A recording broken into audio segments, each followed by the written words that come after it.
If you do happen to join our conversation, please do your best to keep the background noise down as much as possible so we can hear you clearly. And with that, I'll hand it over to one of our presenters, Brooke. Awesome. Thanks, Brittany, and thanks everyone for being here. Next slide, please.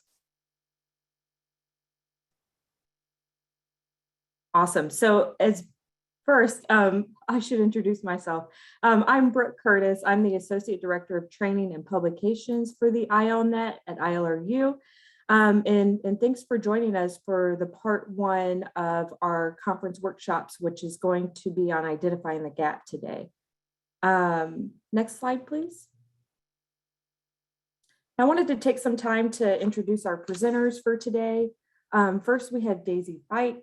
Daisy is the Executive Vice President of Access Living, Chicago Center for Independent Living, and she has worked at Access Living for more than 15 years and held a variety of management positions during this time. We also have Seth Hodorowski. He is the Director of Transition Services at Lehigh Valley Center for Independent Living, LVCIL, where he has worked for 9 years. And he has worked in the social services field for over 20 years, with the last 9 years directly in the field of transition. And then we have Joe Mitchner, who is the Director of Employment Services at LVCIL, where he provides operations and fiscal oversight for several of LVCIL's transition and employment programs. Joe has worked in vocational support services for more than 20 years. And we have Patricia Yeager, who has worked in the disability rights and services field for over 40 years. And she is the CEO of the Independence Center in Colorado Springs. Also, just wanted to let everyone know that their full bios are available on the conference, on the webpage for the workshop. Next slide, please. So for today's session, what you will learn, you'll learn effective approaches and emerging practices from 3 CILs to meet the needs of consumers by identifying gaps in communities served. All right, and next slide. All right, well, I will turn things over to Patricia.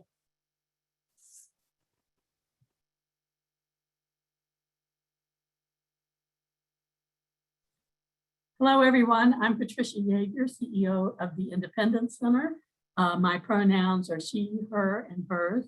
I am the CEO of the center, and I've been here 10 years. And I'm going to talk about the process we use for strategic planning, and I'm going to go through it pretty fast. You have a number of handouts in your packet that will support this. So next slide. We take a little bit of a different approach to this. This year, actually last year, we looked at what's called the Capital Health Assessment. Some of you may have seen this from the Nonprofit Finance Fund, but we look at our financial capital, we evaluate our human capital, intellectual capital, and social capital to see where we are, where we're high, where we're low. I want to move on to the next slide. So we do an evaluation of these things. We do a program evaluation with the directors, managers, and board. And you will see in your packet an evaluation that it's quick and clean. We have 18 programs that we put down, how much it costs for us to do the program, how much money comes in, how many people we serve in a year.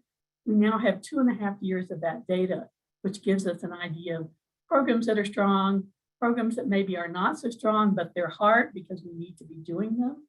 And we do, and then we look at programs that may need to be improved or dropped altogether. And we do this with the leadership team. We do it with the board. In doing this last year, one of our board members said, you know, we need to build social capital for people with disabilities. And I said, well, we can't do it for them. We need to look at how do we do this and how do people build social capital.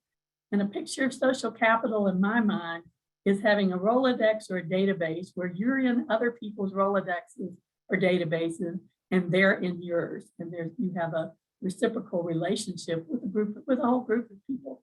So next slide.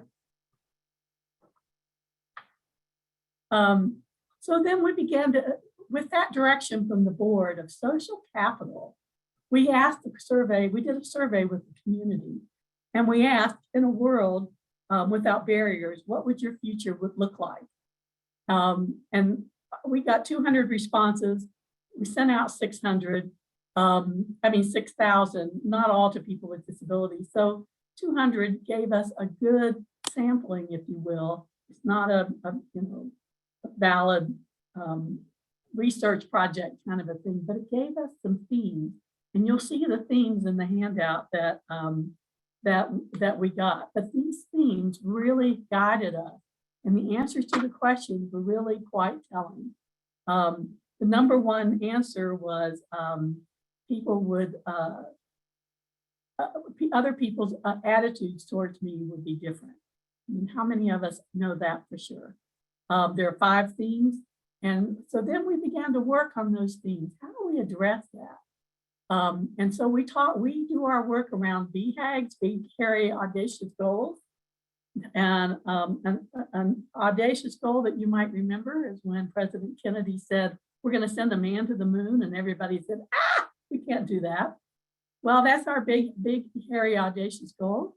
Is by 2030, the Independence Center will redefine disability to focus on the unique abilities of our community so that all are known, valued, and included.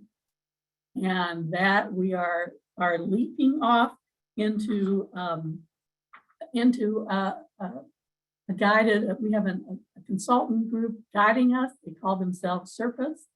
They are the guys to help they form the questions when you have the answers on how we're going to do this. And we're just about to embark on a number of virtual stakeholder meetings with consumers, other people in the community, board members, and staff. And that's the beginning of how we do, that sets us up for our strategic planning.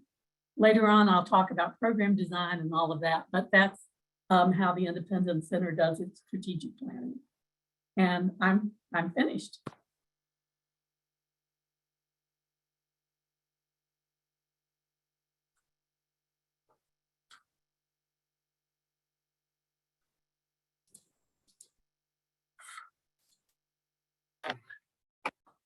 All right, I guess we'll just keep rolling here. This is Seth Hutter-Esky from LBCIL. My pronouns are he and him. And I'm Joe Mitchner, Director of Employment Services at LBCIL, and my pronouns are he and him as well. So thank you, Patricia. And we definitely have learned a lot from her and her crew over the time we've gotten to spend over her the last number of months or so. So we appreciate all that we've learned from her.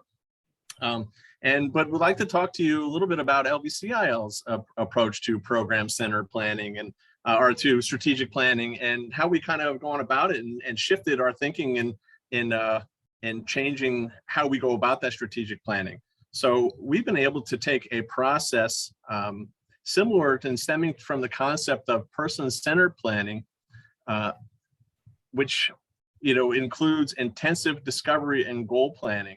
So many years ago, we started working with young adults and saw the work that we were doing in transition, and added person-centered planning to that scope.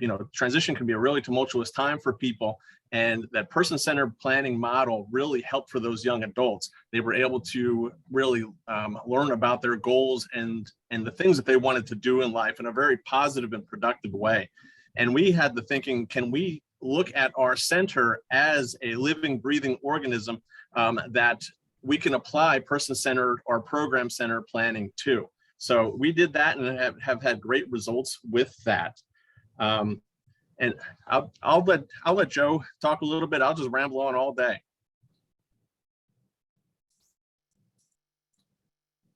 Hello, everyone. As Seth said, we saw this opportunity to apply person-centered planning, which was working so well for our consumers, to our entire agency. And so when we come up with an idea, when we've identified a need in the community, this is often our go-to to really determine if we can be successful at a program or a service. So typically, and you'll hear Patricia talk about this later, talk about doing a deep dive and doing research into what customers need and what the gap is, and really working hard to identify that gap. But we all, and similar to what Patricia does as well, we also take a really close look at our agency. And so by taking this process that we use with young adults to help them plan for their lives and applying it to our agency allows us to take a really deep dive into what we think we can do. And when I say we, I don't just mean the leaders at LVCIL, I mean every stakeholder that's involved, especially the consumers. And that's where Seth and I have really found this process to be enlightening and to be a little bit revolutionary when you think about it in the typical traditional strategic planning model, where typical strategic planning comes top down. But through this process, we're actually meeting with every stakeholder at every level. So we have meetings with consumers, we have meetings with our staff, we have meetings with our leadership team and our board. And each meeting is just a process of discovery where we are looking at everything about our agency, our strengths, our weaknesses, what we're good at, what we need to improve on, and all those things. We make sure we have a vision. We look at what our hopes and dreams are for the program or service. And we're getting input from everybody on that process. So kind of flips that traditional strategic planning on its head a little bit and really helps us to see if we have the ability to be successful at something. So if you want to go to the next slide. And Seth, I don't know if you want to take over here and talk about the different areas we look at. Yeah, I'll bring it to there. Like Joe was saying, what we do is we bring different groups together for the first part of our planning through what we call discovery, and take the opportunity to meet with every group that we can meet with, from our board to our leadership team to our staff to our consumers and anybody else, any other groups that we can gather information, where we sit down and we look at these different areas of discovery. And it all starts off with our vision. What do we see as, and it's not that typical vision statement that your center has or your an organization would have.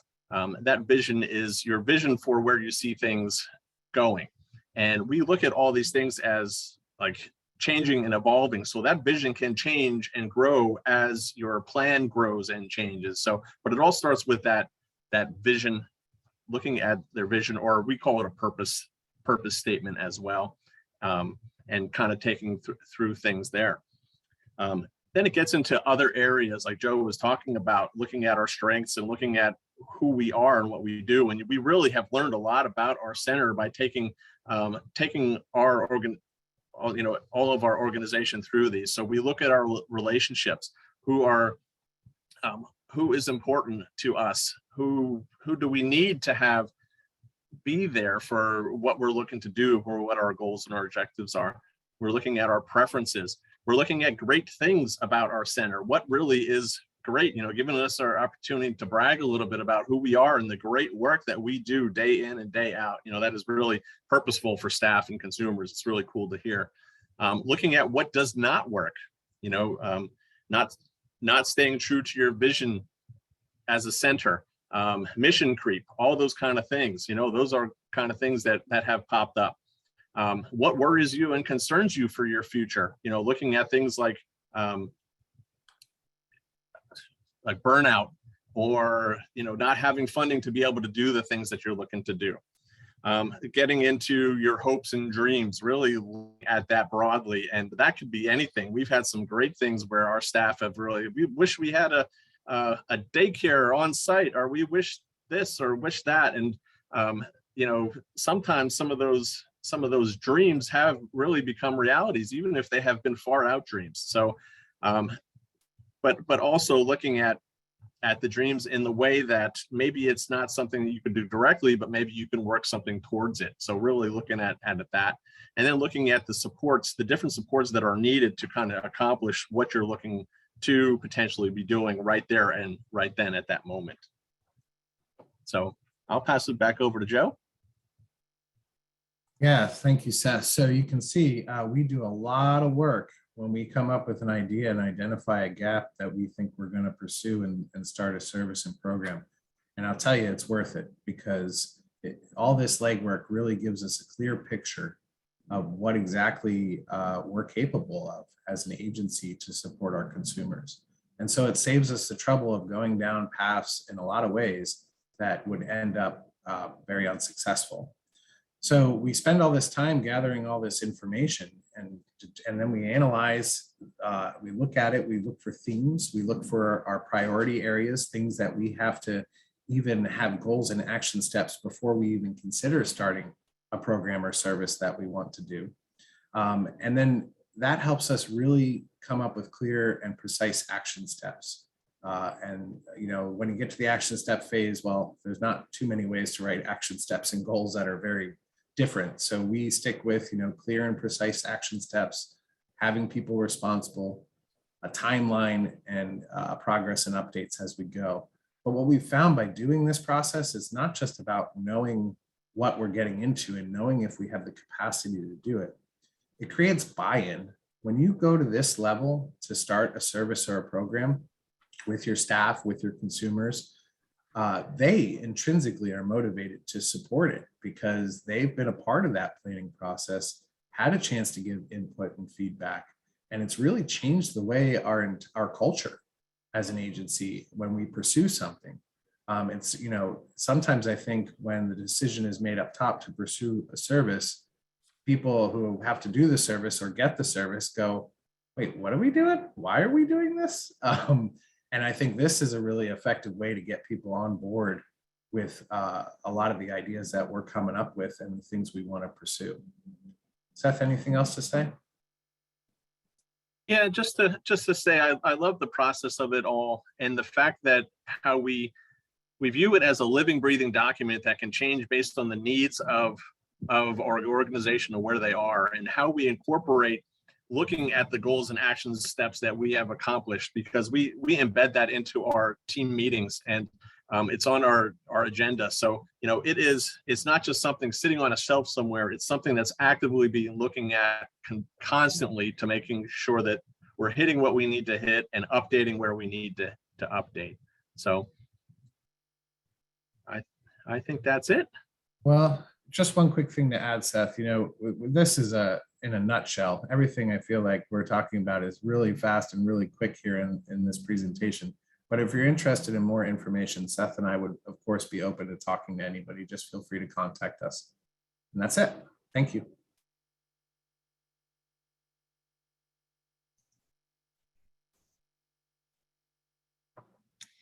Hi, everyone. I'm Daisy Fight. I'm the Executive Vice President of Access Living. We're the Center for Independent Living in Chicago. My pronouns are she, her, and hers. And I'm going to talk to you a little bit about Access Living's strategic planning process. Next slide, please. So for us, it starts with really in-depth interviews with stakeholders. When we think of stakeholders broadly, we definitely always interview some funders, other CILs in our state, other nonprofits in our area that maybe work on issue areas that we work on, like housing, other government agencies in the area. We also, and this has been really helpful in the past, interview local senators, representatives, and other elected officials because they often have a, very broad base of people that they're working with. Those have been really important to identify trends or issues that maybe weren't on our radar screen. Also, just key staff and board, those are more internal, but really important. And I've neglected to include my slide on this, but of course, doing a deep dive with consumers is incredibly important. We think of that as very integrated into the full strategic planning process, but almost separate in that we want to not just do one-on-one interviews with consumers, but have a lot of different ways that we're getting information. So with consumers, we're thinking about it in multiple ways. In addition to interviews, we're doing focus groups, satisfaction surveys, town halls. We do, just a lot of different ways to get information from consumers about maybe some gaps that they're noticing that we're not filling. Next slide, please. Okay, and then I just thought it'd be helpful to include some of the interview questions we've had in the past. And I wanted to say here too, I think strategic planning you can do yourself as a center or as an organization, but it is helpful sometimes to have an external consultant if that's something that's feasible. And even if a full consultant to do this isn't feasible, if there's one piece you could spend a little bit of money on getting some external help, I think the interviews might be a way or the place to do that, just because I think sometimes when we've done that approach, we've elicited more honest and open feedback from the people that we're interviewing. So just the questions are, what are the top 2 or 3 key issues or trends that will impact people with disabilities in the next 3 to 5 years? What's the most important challenge you think our organization will face in the next 3 to 5 years? What do you think our organization's strengths are? What do you think our biggest opportunities for improvement are? Which programs do you think will need to change in the next few years, and how will they need to change? And how could our organization work better with your organization? Obviously, that question may not apply to everybody that you're interviewing, but again, we've gotten a lot of good feedback over the years from that question, just in terms of how we can work better together. Next slide, please. Okay, and then as part of our process, we definitely do an internal analysis. So reviewing the impact we've had in programs, outcomes, trends. We often do some sort of a SWOT analysis, so strength, weaknesses, opportunities, and threats, or something like a SWOT analysis with different departments within Access Living. And then we also, I already mentioned this, but interview key staff and board.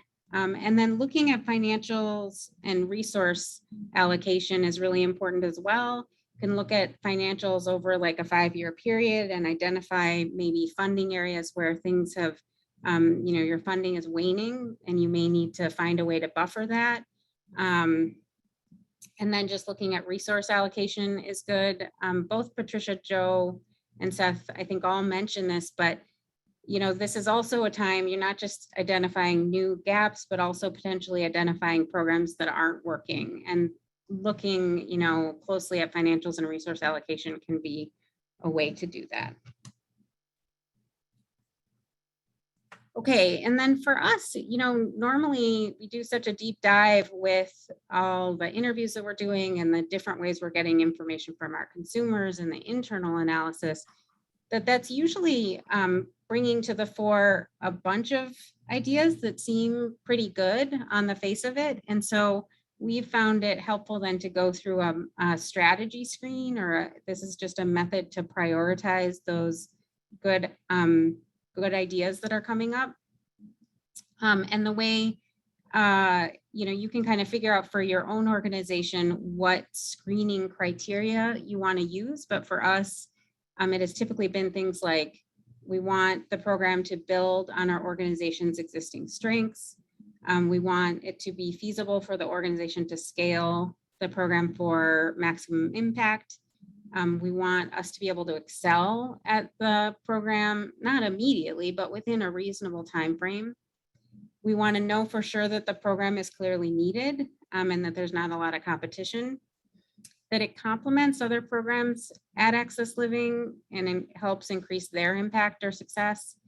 And of course, we need to make sure that the programs are financially sustainable. So often we've used a strategy screen in different ways, but sometimes we've used it in a retreat setting where you have maybe board staff and community members, and people are actually rating different ideas for programs based on these criteria. And I think that is it for me. Wow.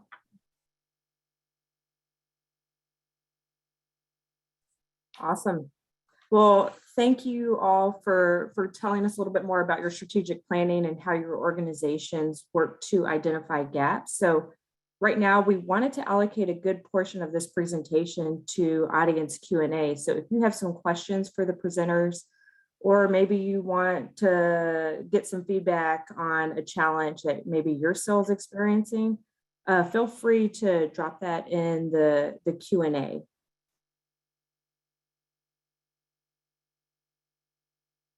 And I saw a comment that came across in the chat that said natural disasters. So I don't know if maybe, so I don't know if maybe there's a particular question there.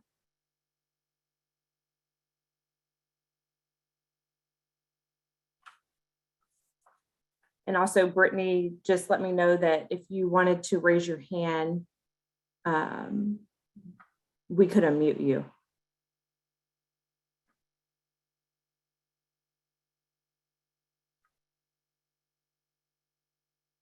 Okay, well, while those questions are coming in,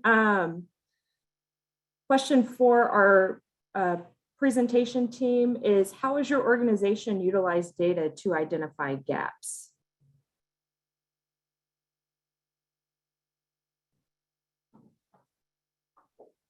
Seth and Joe. Oh, Joe, you raised your hand? Okay, perfect. Yeah, I'm nervous to turn on my video in case somebody else does. But, you know, over the years, data obviously is essential. And I see Patricia's going to have some comments on this too. You know, sometimes you have a feeling about a gap in your community. This happened to us years ago when we first started our transition and employment programs at LVCIL, where we were getting phone calls, individual phone calls from parents talking about their child who just recently graduated from high school and then was not doing anything. And sure enough, the more we looked into that, the more we talked to different people and the more information we got from county offices, there was a significant gap in the services that were being provided for youth who were transitioning after high school. So that spawned an active approach to seeing what the capacity of our center was, and then pursuing grant funding to start what we call our S2L program, which I'm sure Seth would love to talk a little bit more about before we quick turn it over to Patricia. Seth, are you there? Yeah, thanks, Joe. That ended up being a group that we ended up getting funded through by our Developmental Disabilities Council that really helped to address the need of some of the transition needs for young adults here in the Lehigh Valley, bringing people together, learning about employment, independent living skills, advocacy work, all that kind of stuff. So, you know, based on the stuff that we learned from that, we were able to take that, put it to good use to be able to develop that programming, and really then listen to the consumers to continue doing the work that we were doing. So I will pass it to Patricia now. Let me see here. Okay, we've used a variety of ways of identifying gaps. I had a group of people, almost all wheelchair users, come to me and say that the curb cuts in Colorado Springs are awful and we need to do something about it. We tried some advocacy with the city. We didn't get anywhere, so I turned them over to an attorney and they sued the city. And now we have almost all of the curb cuts in the city will be replaced over the next 15 years. So that's one gap that was identified in how we dealt with it. Another gap was a staff person came to me and said, you know, we've got all these people in nursing homes that don't need to be there. And the state pays us to transition them back home after they've been there 1, 3, 10 years. And I started to think about how can we keep them from going into nursing homes to begin with. And that led us to a program called Hospital to Home, and Skip the Nursing Home, which we implemented quite successfully with one of our local hospitals. you just never know where a gap is going to jump up in front of you. It's also an opportunity. And you do your research. We'll talk about that process to figure out how will you address that gap and can you address it. Those are two stories I have. And while I still have the mic, I did want to say that we, on our strategic planning process, we meet quarterly. The whole management team meets quarterly with our goals for the quarter that progress. And we've been doing that for about 8 years and has really made a difference on us hitting our goals. So that's it. Daisy? Yeah, and I was just going to add to the question about data. You know, I think the way Access Living's approached that over the years is you have sort of hard data that's numbers, and that can be really helpful. But we usually then pair that with more like qualitative data. So like an example of that would be, this is many years ago now, but we were looking at the amount of the percentage of Latinx members of the Chicago community compared to the numbers of people we were serving, and noticed a big difference there. Like we weren't seeing the numbers of Latinx consumers that we should see given how many lived in Chicago. And so that told us there was a gap, and it kind of led us then down a path, but we still needed to do a lot more kind of investigating and looking into, okay, what really is behind that, and what are the services maybe that the Latinx community of people with disabilities in Chicago need that we're maybe not fulfilling. So we then did like a year or so later, have a program which is serving specifically Latinx community in Chicago, but it was only after doing a lot of kind of investigating and sort of deep dive, both on the quantitative data side and the qualitative data side, to make sure we really were meeting that need.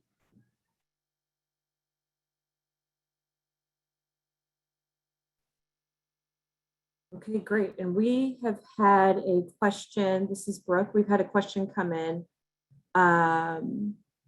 And the question is, do you have any ideas how the designated state entity might serve as a resource in the planning process or be an ally in supporting the change you are looking for? And this is from Peter Pike.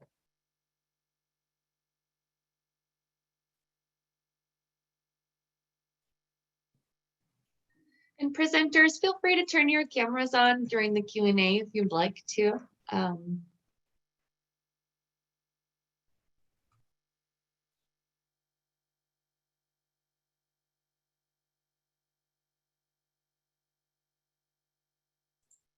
So I would say, Brooke, that's a interesting question for me, and I'm kind of still processing it.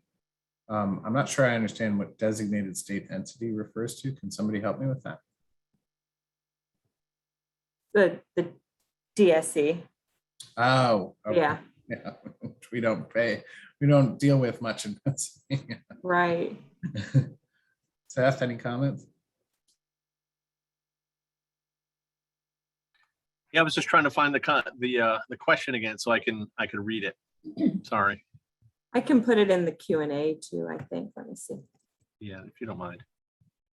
Seth, while you and Joe are thinking, Peter Pike is from Colorado, so I know where he lives. He runs the Office of Independent Living at DVR. That might help you understand where his placement is. And he supports the independent living centers, gathers data and all of that. So I think, and he runs interference with us from time to time with DVR leadership and counselors, that kind of thing. So someone at that level would be very helpful, looking at it from the statewide perspective of what the needs are, what gaps does the department see, which will a lot be employment related. But they are an important source of information, particularly statewide, as to what gaps are out there, particularly around employment and employment-related issues. So they're a part of the stakeholders that Daisy talked about, key stakeholders that you might want to interview for sure, or include in a survey, that kind of thing. Yeah, I mean, like Joe said, we at LBCL don't do a lot with that group, but I mean, I can't say enough about trying to build relationships and meeting and continued conversations and talks, and how can you work together and collaborate, and like that for us, for other organizations has been key, to the point where they end up thinking of you as that main group to go to for that kind of thing. Then so that whole collaboration piece, I can't say enough about that.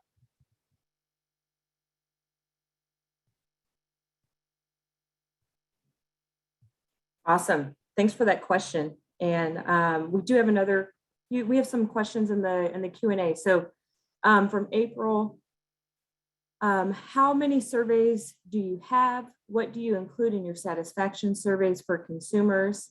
How often do you conduct surveys, and what methods? So electronic, via email, phone, etc.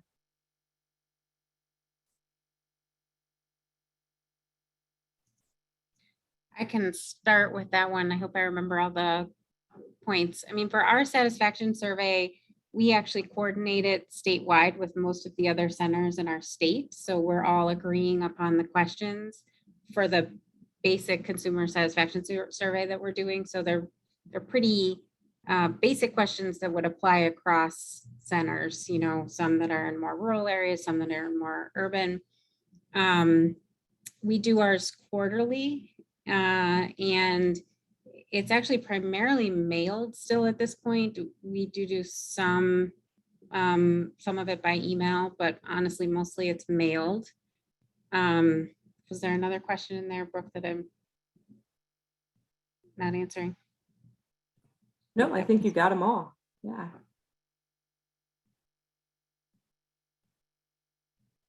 We do, again, Peter Pike, if you would put in the chat 4 questions we did. In Colorado, we have 9 centers, and the 9 centers sent out in a variety of methods, sent out a 4-question, I think, survey, and then they scored it so we could see over across the state what the feedback was, where we're strong, where we're not. But we also had information for each center that we could tackle, and it's done annually. And then we can look at the data and say, okay, we're not so good on information and referral and getting in, but we're great at actually providing services. So we get some data that we can work with. One thing we've done here, which I thought was pretty creative, after we do an event, or even on a daily basis, we have a set of bags that have the smiley face, the neutral face, the frown face, and a question over it. Did you get the services you needed today? And you could get a token and put it in one of those bags. And we could at least get an idea, especially for an event. Did this event raise your awareness? Yes, yeah, no. And so people could vote on their way out. And that has been a pretty fun way to get immediate feedback on a specific event. Joe, Seth, you all want to chime in? Yeah, this is Seth from LVCIL, and we do ours yearly. We'll use like the typical regular questions, hard copies, Survey Monkey, do all that kind of thing. We're looking for feedback, and then like Patricia was saying, like if we do maybe some event stuff, like especially like our independent living skills sessions or something, we'll attach some surveys with that kind of thing just to get some feedback. That, like how things were. And then also, that whole consumer control angle, we want to know what people want for the future as well. Like looking at that we want this independent. We want to learn more about dating and relationships. We want to learn more about riding the bus, like all those kind of things.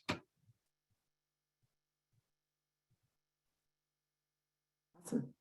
Thanks, Shaw. And we do have another question that says, I'm wondering if you can give an example of how to use this process. So I'm assuming the process of strategic planning, identifying gaps to increase equity and diversity in programming. Yeah, I really like this question.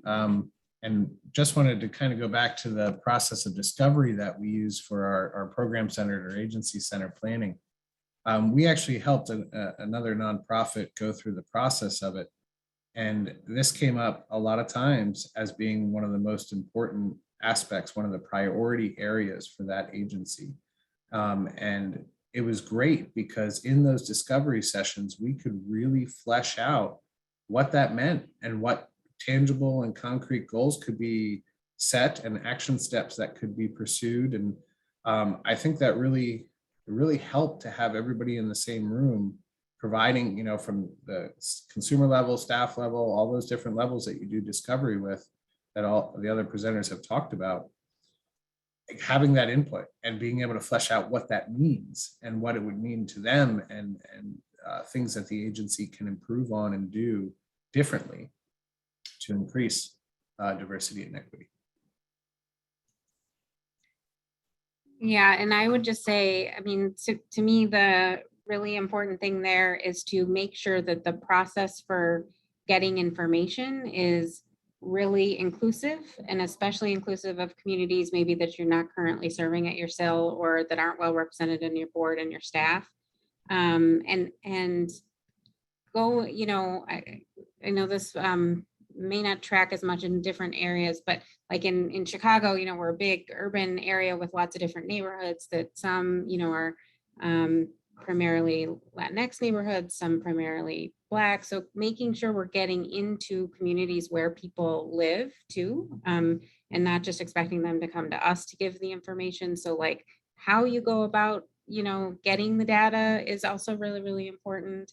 So, you know, it is a really important question. I think it's important to think about from the very beginning of the process and make sure all of the ways that you're getting information and even going about the process of strategic planning are thought about, you know, with this question of equity in mind.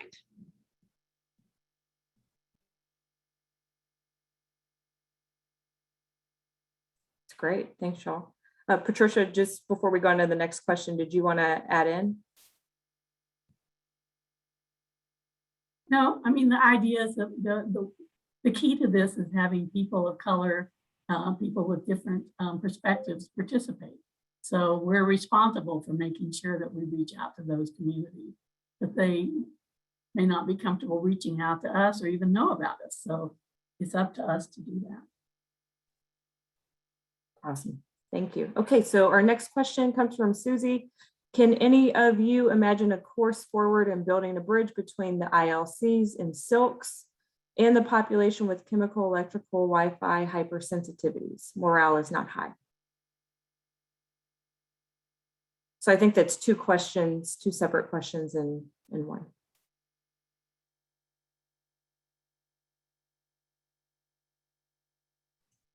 I'd love to know, I don't know if this is possible, but to know more about where that question is coming from. That's not something we've dealt with a lot at or in Illinois, you know, between our silk and our centers. But I'd love to know more about where that question is coming from. Yes, Susie, would you want to maybe unmute and expand on your question?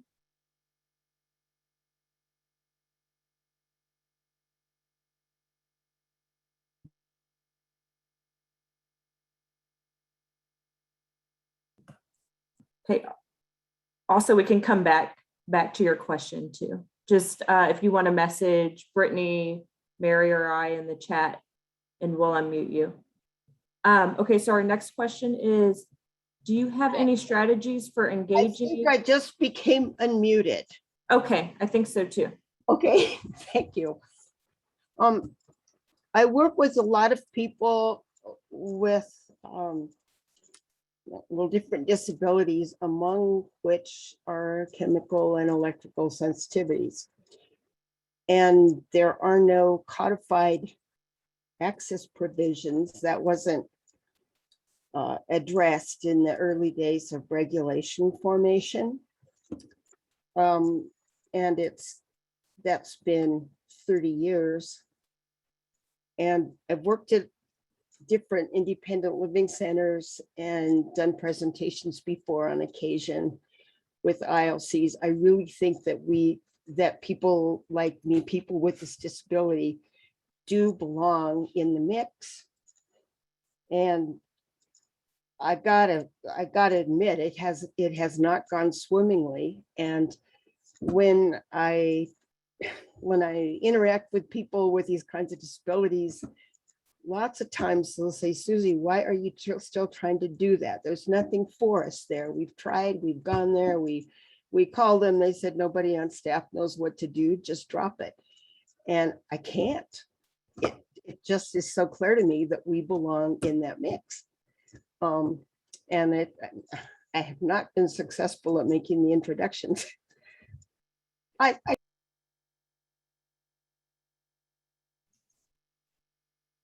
Yeah, so that's a really important issue to raise. I'm not sure I have, you know, a lot to offer, except I think what you're bringing up is really important for us all to keep in mind, which is we need to make sure also our processes are designed in a very cross-disability approach. And just like we're thinking through, you know, communities of color that might not be included, we need to think about who are the different disability groups that maybe we're not serving well as we should also. You So I'm know, glad you're raising that.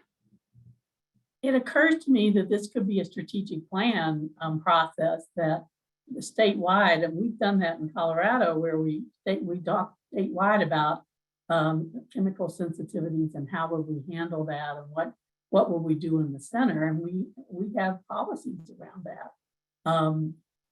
Susie, I know you've been around a long time, and we've been through this before. It might be time to start training the new directors who may not have been around the first time around to how do we include people with chemical sensitivities. But it could be a strategic planning process between the centers and the Silk as a group to look at how do we accommodate people, what is it that we need to do, and have a conversation with the community of people with that disability in that state. Yeah, you have to be persistent, and I know after 30 years that's hard. Yeah, and this is Seth from LBCIL. I don't know that we have a ton of experience of that at LBCIL either, but wondering if an organization like the Job Accommodations Network would have any kind of ideas or thoughts around, like, if there was any employees looking and had that kind of, you know, thing that they were dealing with, if they would have thoughts and suggestions to help with things there. I don't know, Joe, what do you think something like that would be a benefit? Yeah, absolutely. And I was kind of thinking in the same line. We haven't had a lot of exposure to that need as well. So it's definitely, I'm a processor, so I need to think about that and come back to it. But I think you're all making really important points. Yeah, thank you so much, Susie, for that question. And our next question is, do you have any strategies for engaging our board of directors in this process? Sometimes that is a slow process. Yeah, this is Joe from LBCIL. I mean, Seth and I have worked with SILs across the country that have this same challenge. When you have an inactive board, it can be extremely difficult. I'll suggest the obvious: food. I invite them with food. I think that's really important for a board. But I know that struggle, and we see that struggle a lot. And it's about building up your board, and that can take time. That can take time and a lot of energy. I think one of the things, oh, go ahead, Patricia. No, go ahead. This is Daisy from Access Living. I was just going to say, one of the things that I think can be helpful for us, we usually set up a strategic planning committee that includes board staff and sometimes community members. And if you have, it's like a small committee, so there's not a lot of people from each of those groups on it, but if you have a couple board members that you think will be helpful in getting the rest of the board engaged, then those members on the strategic planning committee can kind of become the cheerleaders for the process. I mean, and it is a really important question because the board is the owner of the strategic plan, the approver of the strategic plan, so their engagement is very key. Great answer. The only thing I would add is if you have money for a consultant, that consultant can be very helpful in helping at least one enthusiastic board member ignite the others. Then it's not you, the director, browbeating anybody, so to speak. So that's another option as well. But I like Daisy's. I totally agree with Daisy. Great, thanks, y'all. And we have another question. What have you done about cultural barriers you might have encountered at obtaining information about needs not being met?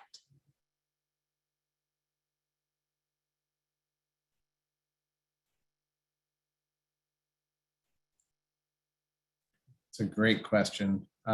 Seth, you could probably speak a little better about this than I can, but we have a large population in the Lehigh Valley help me, Seth.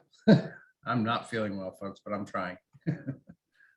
Yeah, it's, I think reaching out and, like I think a lot of that we've done, we've really tried to reflect in our staffing what our community looks like. So from race, color, ethnic, and trying to be more conscious of that to start with, but then reaching out to the different communities as much as possible. And like we have a large Hispanic population here in the Lehigh Valley, so trying to make sure that we have more Spanish speaking staff has been super important. We have a higher Syrian population that has really grown here in the Lehigh Valley over the last number of years. So trying to get more engaged with the different populations, and it's really interesting to see and learn from the different populations, because some cultures are just not don't necessarily think that they need the help, or they might not think that they need to keep it internal and try to do and take care of things within their own family. So we had some grant, like an initial grant a couple of years ago, to research and study some of this, and that kind of came back a little bit, and finding some of those things that, how do you get into that and break down some of those barriers and let people know that you can be there to help, and with folks that might not always want the help, so. I'll pass that off.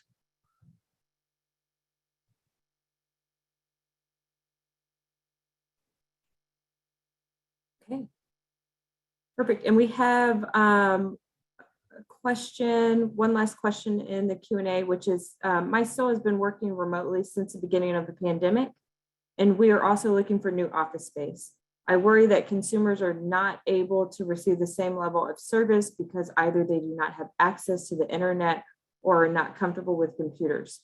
Virtual workshops might be around for a while, but how can we survey consumers and partners to ensure it's being done effectively and is beneficial?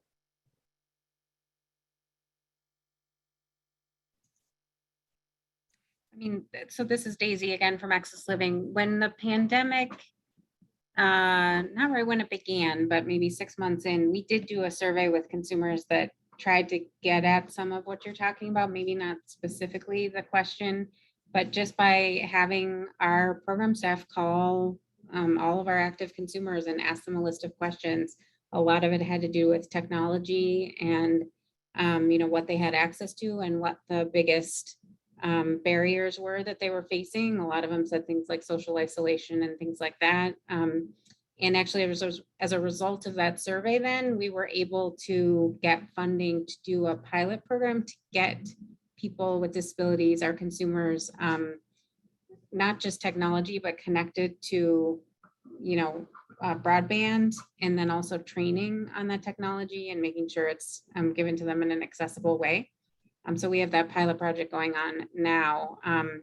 So that was definitely an instance of like identifying a need, not necessarily through a strategic planning process, but that came up, just in a kind of ad hoc way, and being able to fill it because we got funding, but we needed that survey data to kind of be the basis for the need for funding.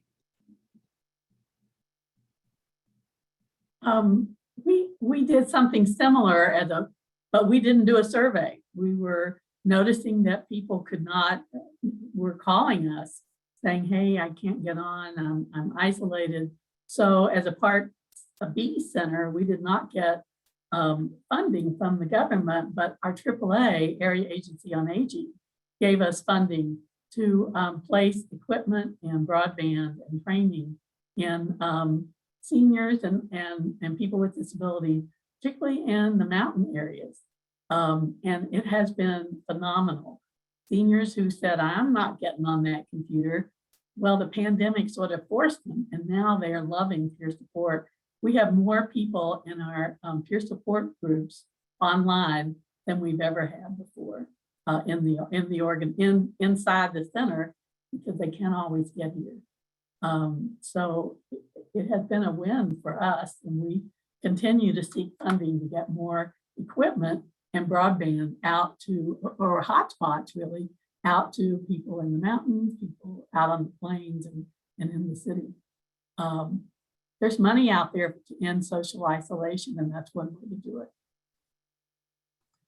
Yeah, agreed, Patricia. That's exactly what I was going to say. I think there are funds out there for your still to get stuff around, help with social isolation, and that being a main point. Either through your cities, through your counties, maybe community development block grants. Like there's all that kind of stuff.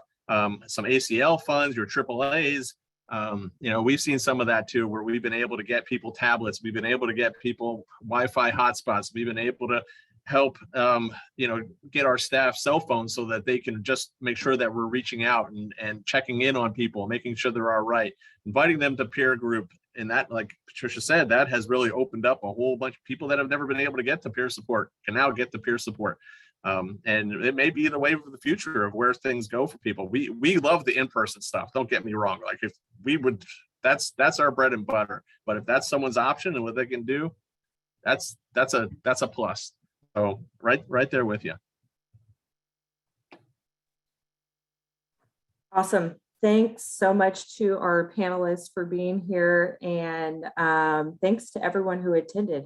I think we're at time, and Mary and Brittany, so wonderful. They just dropped the evaluation links in the chat, and there's 2 evaluations. So there's one from the ILNet and then one from the April team. So if you could do both, that would be a big help. And also for this workshop, we have some additional resources on our webpage. So if you haven't already, please check them out. And Brittany, I'll turn things over to you to close out.